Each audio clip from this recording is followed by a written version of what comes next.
Address Resolution Protocol is a powerful protocol on our networks that allow our networks to function.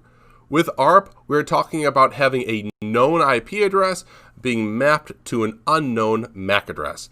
And this is being used all the time with our devices on the network. Now, a client can send an unsolicited ARP reply, which is known as a gratuitous ARP. It's really a broadcast that we have a specific IP address that is mapped to a specific MAC address.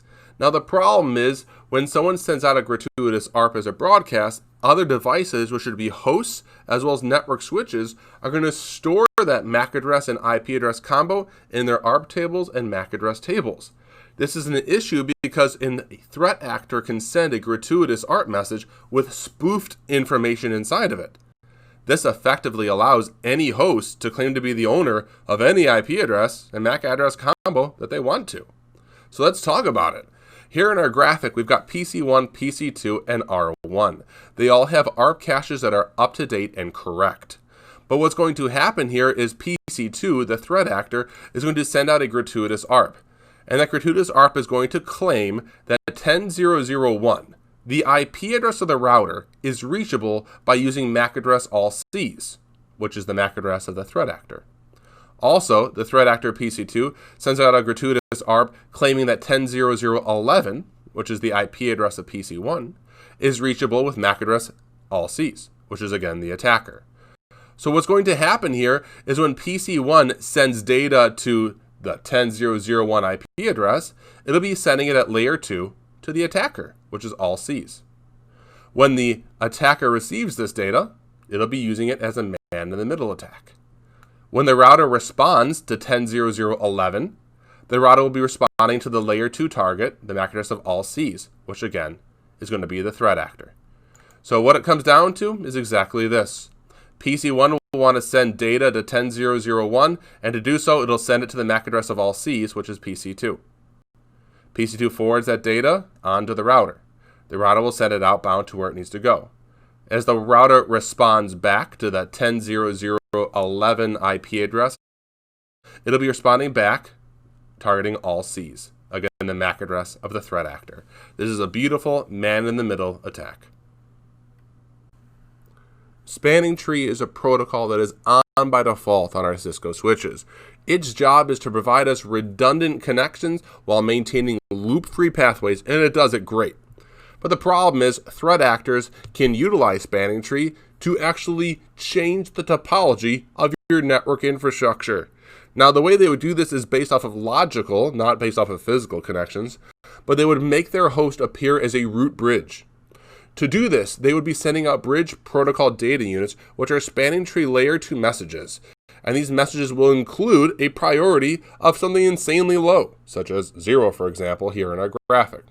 By sending out these spanning tree messages saying that their priority is insanely good, the network infrastructure will view that threat actor's host, which is pretending to be a switch, as the root bridge, and they will all find the best way to reach the root bridge, which means they'll be dropping their main connection between each other and connecting through that switch itself. This allows the threat actor machine to pretty much act as a man-in-the-middle style attack and to be able to see all network traffic moving across this network domain. Cisco Discovery Protocol is a Cisco proprietary Layer 2 link discovery protocol. This thing is amazing. It can be used to verify Layer 1 and Layer 2 connectivity. And the cool thing is it's on by default on all Cisco devices. Now, on that same point, it can be insanely scary that it's on by default on all devices because it's used to automatically discover other CDP-enabled devices that are directly connected. This can even be used to auto-configure some of their connections.